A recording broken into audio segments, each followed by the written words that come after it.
Hello നമസ്കാരം, എല്ലാവർക്കും today gold rate Kerala എന്ന യൂട്യൂബ് ചാനലിലേക്ക് സ്വാഗതം. എല്ലാ ദിവസത്തെയും സ്വർണ്ണവില വളരെ നേരത്തെ കൃത്യമായി അറിയാൻ ഈ ചാനൽ സബ്സ്ക്രൈബ് ചെയ്യുക. തൊട്ടടുത്ത് കാണുന്ന ബെൽ ഐക്കൺ കൂടി അമർത്തിയാൽ ഞങ്ങൾ അപ്ലോഡ് ചെയ്യുന്ന മുഴുവൻ വീഡിയോയും ഉടനടി നോട്ടിഫിക്കേഷനായി ലഭിക്കുന്നതാണ്. സ്വർണത്തിന്റെ വില കുതിക്കുന്നു. ഈ കുതിപ്പ് സാധാരണക്കാരെയും ആഭരണപ്രേമികളെയും നിരാശരാക്കുന്നു. സ്വർണത്തിന്റെ കുതിപ്പ് രാജ്യാന്തര വിപണിയിലെ മാറ്റങ്ങൾക്ക് അനുസൃതമായിട്ടാണ്. ഇന്ന് റെക്കോർഡ് വിലയിലാണ് വ്യാപാരം പുരോഗമിക്കുന്നത്. US സമ്പദ് വ്യവസ്ഥയിലെ മാറ്റങ്ങളാണ് രാജ്യാന്തര വിപണിയിലെ സ്വർണ്ണവില കുറയാനും കൂടാനും കാരണമാവുന്നത്. നിലവിലെ വിലക്കയറ്റത്തിന് കാരണം US താരിഫുകളെ ചുറ്റിപ്പറ്റിയുള്ള അനിശ്ചിതത്വമാണ്. താരിഫുകൾ ചുമത്തുന്നതോടെ സ്വർണ്ണവില ശക്തമായി ഇനിയും കുതിക്കും. ഇത് സ്വർണം വാങ്ങുന്നവരെക്കാൾ സ്വർണം വിൽക്കുന്നവർക്ക് ഗുണകരമാവാൻ സാധ്യതയുണ്ട്.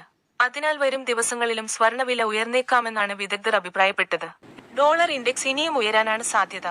ഡോളർ കരുത്താർജിക്കുന്നത് രൂപയുടെ മൂല്യം ഇനിയും കുറയാൻ കാരണമാവും. അതുവഴി സ്വർണത്തിന്റെ ഇറക്കുമതി ചിലവ് കൂടുകയും ആഭ്യന്തര വിപണിയിൽ സ്വർണ്ണവില വർദ്ധിക്കാനും വഴിയൊരുക്കും. നിങ്ങൾ ഇതുവരെയുള്ള മുഴുവൻ വീഡിയോകൾക്കും നൽകിയ സപ്പോർട്ടിന് നന്ദി. ഈ വീഡിയോക്കും നല്ലൊരു ലൈക്ക് തരുമെന്ന പ്രതീക്ഷയോടെ ഇന്നത്തെ സ്വർണ്ണവിലയിലേക്ക് കടക്കാം. വാങ്ങാൻ നിൽക്കുന്നവർക്ക് നിരാശയും വിൽക്കാൻ നിൽക്കുന്നവർക്ക് ആശ്വാസവുമായി സംസ്ഥാനത്ത് ഇന്ന് ഒരു പവൻ സ്വർണത്തിന് 960 രൂപ കൂടി. പവൻ 61,840 രൂപയ്ക്കും 1 ഗ്രാം സ്വർണത്തിന് 7,730 രൂപയ്ക്കുമാണ് വ്യാപാരം പുരോഗമിക്കുന്നത്.